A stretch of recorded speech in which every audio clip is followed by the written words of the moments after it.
Look what I found right here in a letter from the lawyers representing the new purchaser of CBS, a promise to Donald Trump effectively that they're going to be the new Fox News and they're going to be pro-Trump 24/7 in return for the approval of the transaction for Skydance and the son of Larry Ellison to buy all of Paramount's assets from the Sumner Redstone family.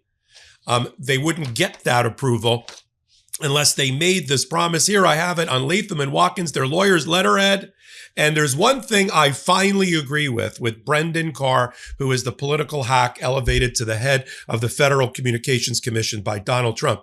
In approving the transaction after he got this promise that they're going to be the new Fox News and be pro-Trump, which I'm going to read to you from, he said the following, and I agree. Americans no longer trust the legacy national news media to report fully, accurately, and fairly. It's time for a change.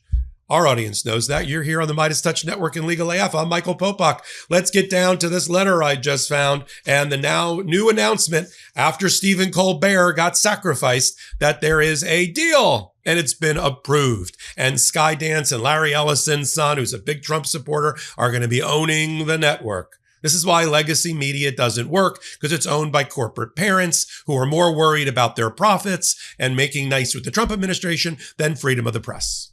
All right, so let's get down to the letter that I found. This was filed and sent in to the Federal Communications Commission a few days ago, reporting on a meeting that we did not know about before, but we do now, on July 15, 2025. Here's what the lawyers, Matthew Brill from Latham and Watkins, had to say about that. On July 15, 2025, the undersigned and David Ellison, son of Larry Ellison, met with Chairman Brendan Carr, his chief of staff, and others in the media bureau. At the meeting, we, representing the buyers of CBS, News, 60 Minutes, and the rest, emphasized the public interest benefits of the Skydance proposed acquisition of Paramount. That's who owns 60 Minutes and CBS News. We, with respect to the transaction's significant public interest benefits, we explained that with fresh leadership, with the vision and experience needed to drive new Paramount's long-term growth, wait for it, all while preserving and enhancing the legacy and broad reach of both the national CBS television network and the company's 28 owned and operated local television stations. Relatedly, we discussed Skydance's commitment to unbiased journalism and its embrace of diverse viewpoints, principles that will ensure CBS's editorial decision-making reflects the varied ideological perspectives of American viewers. I got news for CBS. We don't want ideological views on CBS News. That's the point. I don't know how you're unbiased journalist and also have diverse ideological views being presented. And let's translate this. Let's just like Popok translate, like Google Translate. We are going to run the network to make Donald Trump happy because we needed his approval in order to get the transaction done because he squeezed us about the 60-minute settlement. That's the translation. Let's stop with all the niceties and verbiage and big law firm, big law letterheads. That's what it says. It says, hey, you might have trouble with Rupert Murdoch and Fox right now because Rupert Murdoch is at war with you with the Wall Street Journal. But don't worry, you can count on CBS owned by the Ellison family, who are big supporters of yours. That's what this letter says. And as I said, the only thing I agree with Brendan Carr is you can't trust legacy mainstream media for any of your reporting. That's why we founded MeidasTouch. That's why we founded Legal AF. So let's back up. How did we get here? The Sumner Redstone family, ever since he died, have been trying to figure out a way to cash out on Daddy Redstone's assets. Think the imaginary 6th season of Succession on HBO. And they can't figure out how to do it because part of it was based on Murdoch family and part of it was based on the Redstone family, that show. And they're having trouble. They find a buyer in the kid, he's like 30 years old or something, no attack on 30-year-olds. They founded the MeidasTouch network. But the 30-year-old son, Nepo baby of Larry Ellison, decides it's through Skydance, he's going to start buying media assets. And perfect match, right? Shari Redstone's trying to figure out a way to cash out in this. What happens is 60 Minutes gets sued for billions of dollars because Donald Trump doesn't like the way, he's a sore winner. He doesn't like the way they edited Kamala Harris's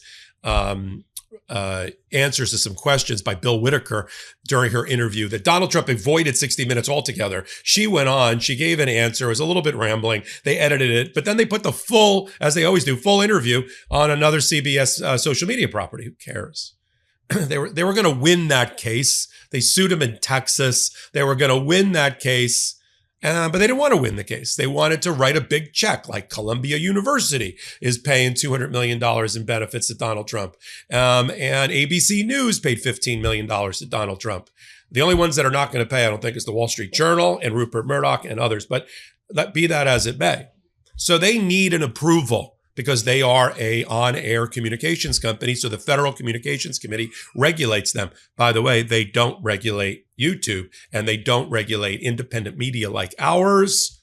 So, of course, what do we need? Hit the button for the subscribe buttons, Legal AF and MeidasTouch. So knowing Donald Trump, knowing that they need a governmental approval that he controls, he squeezes them by the brass ones until they say, uncle, mixing my metaphors, and agree not to pay money, but agree to make major changes in the editorial position of 60 Minutes. So take the Tiffany Network, so named because CBS started in a building that was inside of Tiffany's in New York. Take the Tiffany Network, Edward R. Murrow's Pride and Joy, Walter Cronkite's and Mike Wallace's 60 Minutes, take it all and put it in a giant trash bag and put it out on your morning trash day, because that's it. And if you are a legitimate journalist that's still within what used to be the crown jewel of CBS, its news department, you need to leave. You need to go find another job. You need to talk to Legal AF and the MeidasTouch Network is what you need to do. Because the days of your having your own point of view independently from your owners are over. That's what this letter says. That's what this approval means. That's what the firing of Stephen Colbert. Stephen Colbert wasn't fired because of his ratings. He's at the exact same ratings for the last 20 years. He's at the exact same position, number 2 in late night, for like the last 20 years. You know, it's Jimmy Kimmel and him. That's it.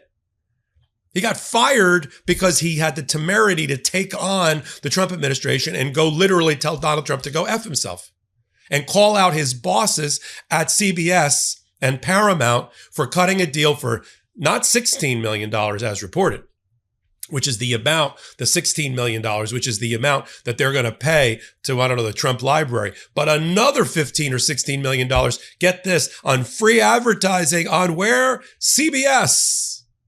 If you haven't cut the cord yet on CBS, cut the cord on CBS. You can't watch them and support them. What are you going to do? Watch Trump ads all day long? And then news breaks coming in the middle of your programs, middle of your shows, brought to you by the Trump CBS News Network. Why don't they just call it TCBS?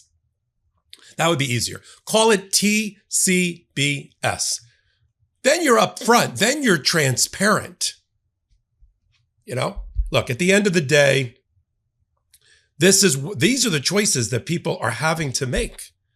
And, you know, I've had to make a lot of choices too.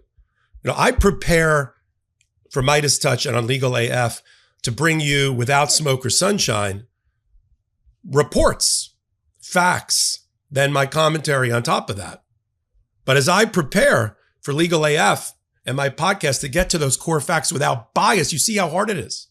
In reporting from mainstream outlets, it's getting more and more difficult, but I use a tool I want you to know about, especially if you're like me, you're frustrated with biased mainstream news, the one that Brendan Carr just pointed out, or sorting through endless sources to just figure out what is actually true. Look, I use Ground News, and frankly, you should too. It's an app and a website that brings together news stories from around the world and then shows you the political bias, factual reliability, and ownership of each source, backed by ratings from 3 independent news monitoring organizations. So instead of relying on just one outlet, you get the full picture. You can literally compare how the left, right, and center are covering the same story all in one place. For example, Ground News tracked over 100 outlets covering how Trump made ICE the most heavily funded law enforcement agency in U.S. history. But right-leaning sources, they barely covered it. That kind of imbalance, Ground News makes it visible. And because it's subscriber-funded, Ground News avoids the traps of clickbait and sensationalism.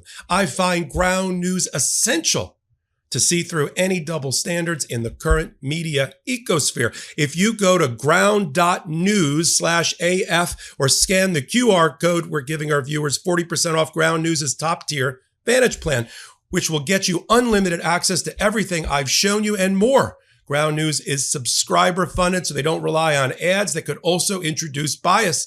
Subscribing supports our channel and their independent team working to keep the media transparent. Head to ground.news/AF or scan the QR code to get 40% off the Vantage plan, which gives you unlimited access for 12 months. Support independent media and get clarity on the news you consume. I'm so glad to be affiliated with Ground News.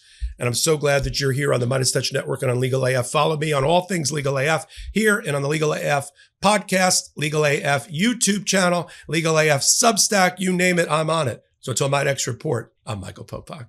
In collaboration with the MeidasTouch Network, we just launched the Legal AF YouTube channel. Help us build this pro-democracy channel where I'll be curating the top stories, the intersection of law and politics. Go to YouTube now and free subscribe at Legal AF MTN.